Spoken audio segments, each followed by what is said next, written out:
you can do the math.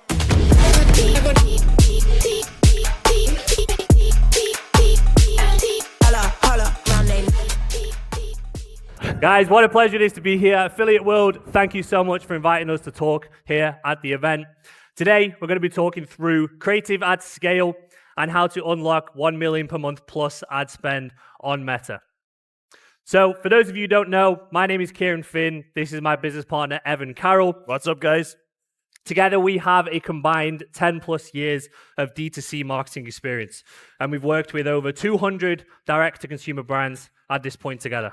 And it wasn't my intention to be a catfish. As you can see in the photo, I have a little bit longer hair. I cut it about 2 or 3 weeks ago. I just haven't had a chance to update the photo yet, so you're going to have to excuse me there. What do we think, though, guys? It looks good, right? It looks good. Give us a spin, Evan. Give us a spin. What do we think? Yeah. Better? There we go. Cool. So, how did we come about? Well, the icon on the left that you can see, that is from Bluefin Media. That is the agency that I originally founded many years ago. And we were primarily a performance marketing agency. We focused on media buying. We focused on all the data-driven side. That is what we were best in class at. Evan co-founded or founded the agency on the right, which is Your Glow Up. They were a performance creative agency, so they were truly best in class at creative.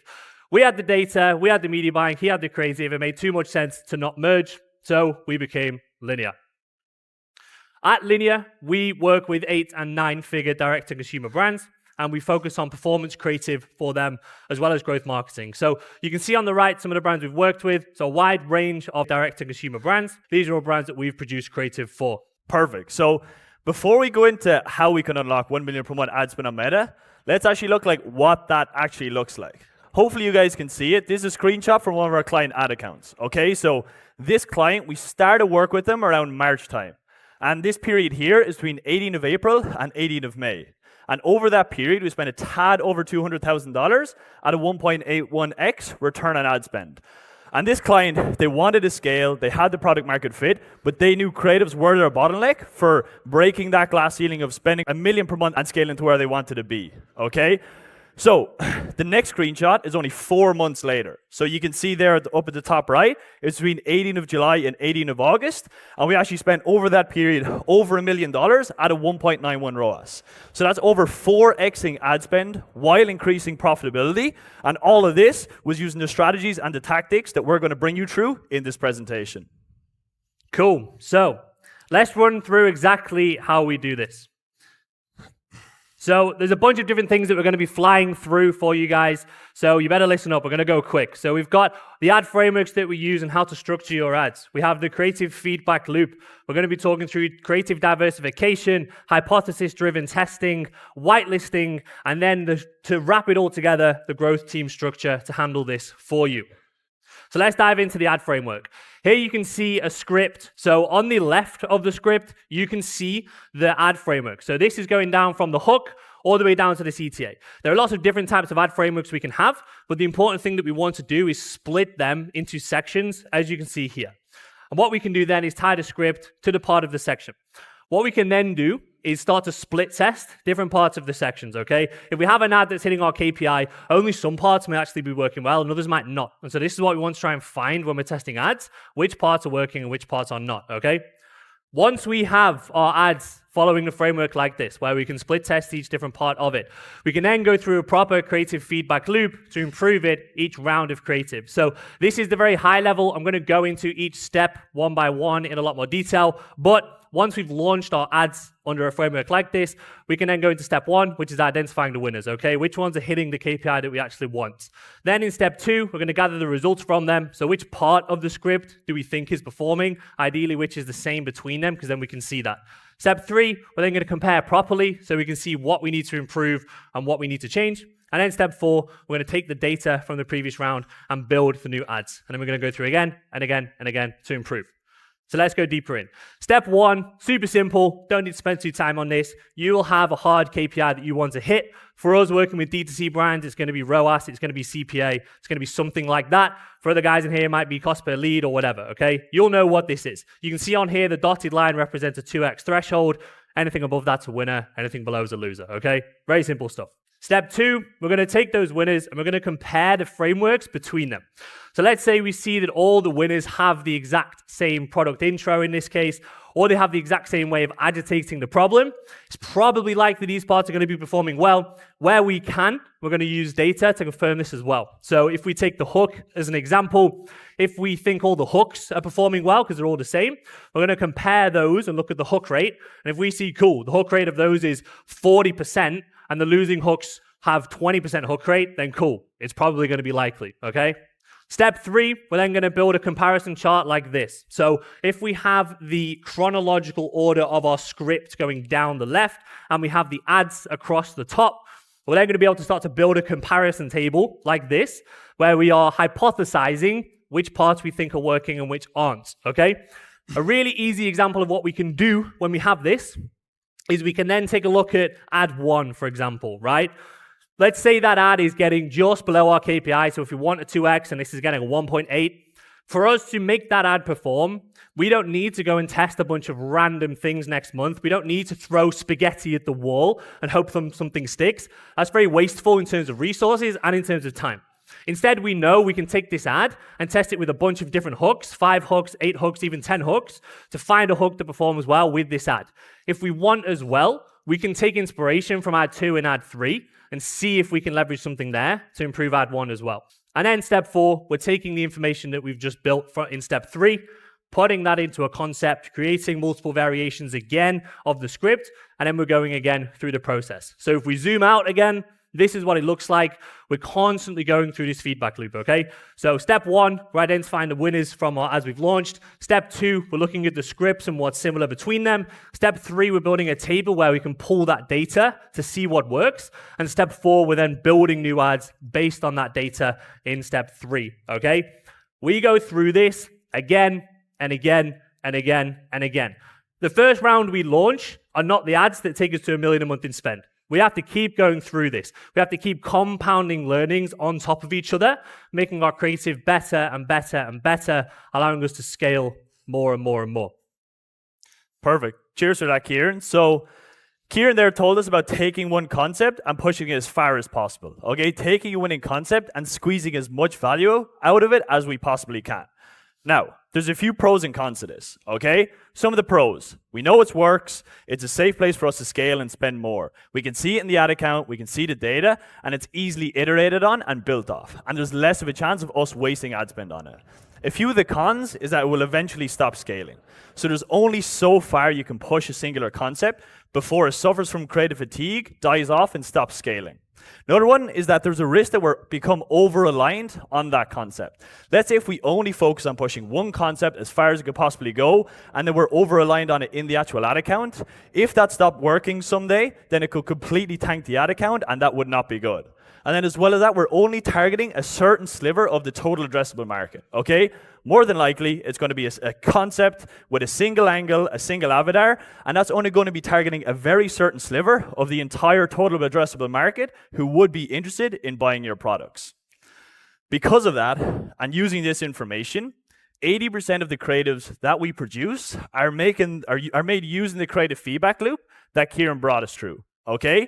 And then for the other 20%, their creatives that we produce are for bigger creative swings to build a diversified ad portfolio actually within the ad account, okay? And what's central to this is creative diversity. So internally at Linear, we have 3 tiers of creative diversity. Number 1 is angle diversity. So included in this is the angle, the messaging, the script, etc. An example of this would be better quality sleep versus reducing anxiety for a magnesium supplement, okay? 2 entirely different angles for the one product. Number 2 would be audience diversity. Included in this is age, gender, demographic, etc. An example of this would be taking the same better quality sleep angle, but targeting 20-year-old athletes instead of 6-year-old females, okay? It's the same product, but 2 very different reasons for buying. And number 3 is visual diversity. So this is basically the different creative format through which the creatives are actually deployed in the ad account. And included in this are videos, statics, GIFs, high production ads, low production ads, etc. And an example of this would be taking the same angle, better sleep, and the same audience, 20-year-old athletes, but deploying ads using different creative formats. And creative diversity will help you scale different concepts types to reach all your potential customers on Meta. Okay? We've all heard it before. It's a drum that's being beaten over and over and over again that creative is a new targeting on Meta, and you need to have a diversified ad portfolio within your ad account to reach all your potential customers.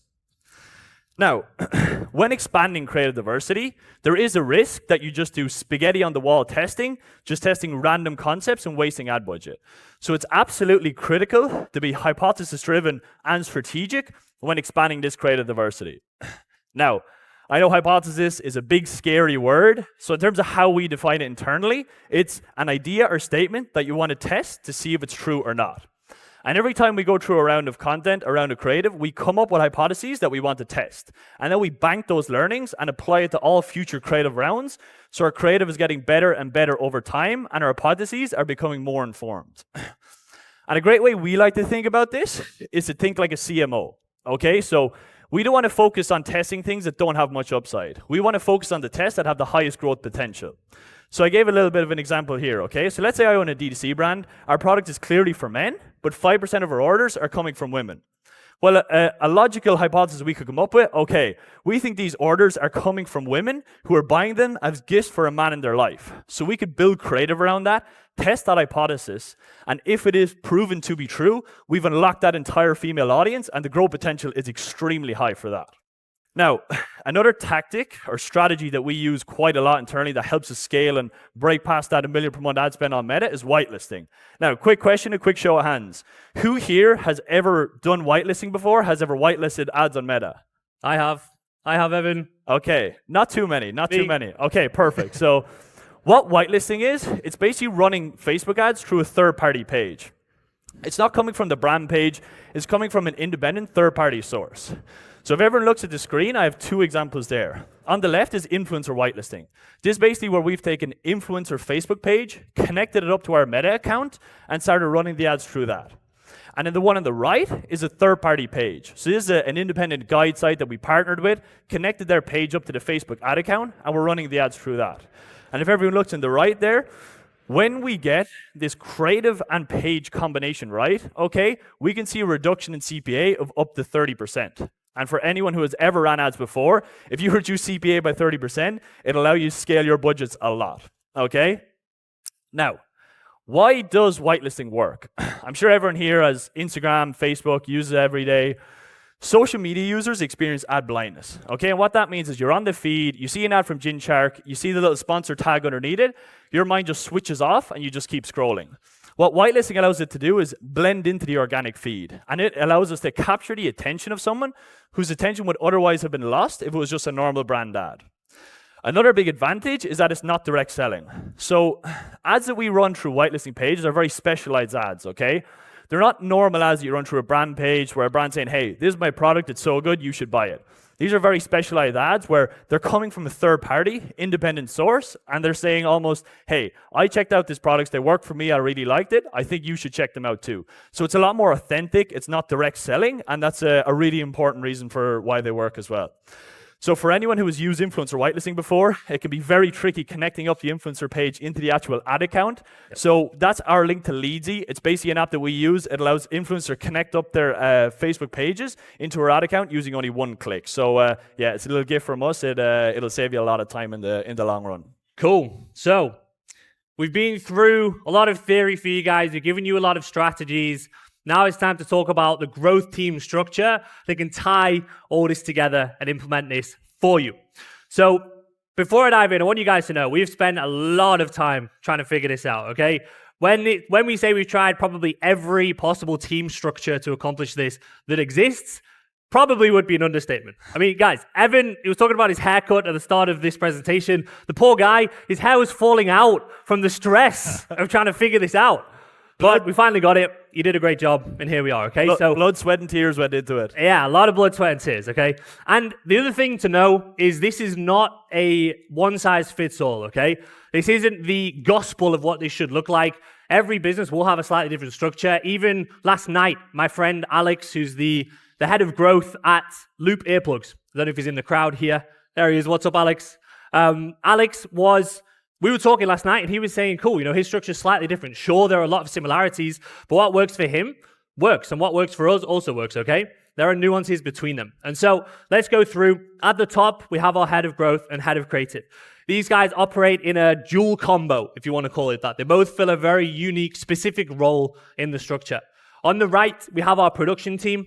So this is everything to do with taking what the creative strategist wants and then creating the raw assets, the raw content that we can use in our ads. So everything to do with managing actors, managing creators, booking locations, organizing shoots, managing the content that comes back and making sure that's correct, all that good stuff. On the left, we have what we call our growth marketing pod. So this is led by a growth marketing manager, and these pods can be duplicated out and scaled out underneath the existing structure. So we have our growth marketing manager who leads. In there, we then have the project manager, performance marketer, creative strategist, and we have video editors and designers. When we duplicate this out, this can be done for different verticals if we want. This can be done for different clients if we're an agency. This can be done for different product categories if we have a lot of ad spend that we're pushing and we have different categories there. This allows the pods to become more specialized and to get very used to what they're doing and really keep building on those learnings that they can achieve. And if you guys are wanting to be spending 100 grand a month, you probably don't need something like this. You could probably get away with a strategist, some editors, a designer, and a media buyer, and you kind of trying to connect the dots. It's going to work. If you want to push to $1 million a month plus of ad spend, you are going to start to need a structure like this where you can get specialized in each pod. Perfect. And that's basically it, guys. So hope you enjoyed that. Hopefully took a lot of value. If you want to find out a little bit more about us, go to wearelinear.com. It's our website. I want to thank Affiliate World for inviting us here to speak. Very, very, very enjoyable. And what I'd like everyone here to do now, okay? If everyone could take out their phone and scan these QR codes. So if you want to keep up with Ciaran and I, the best way to do that is on LinkedIn. We post every single day. We give away free trainings and free resources. We give a lot of stuff away. We give away a lot of sauce. We give it all away. We give away a lot of sauce there. So if everyone could take out their phones, scan those QR codes, connect with us on LinkedIn. If for some reason you don't have LinkedIn on your phone or it's not working for you, our handles are there on top of the QR codes so you can put them in manually. And make sure to drop us a message saying, hi, I was at the Affiliate World speech and would happy to talk there. So other than that, guys, really appreciate it. Hopefully took a lot of value from it. And yeah, hopefully enjoy the rest of Affiliate World. Thank you, guys. Thank you so much.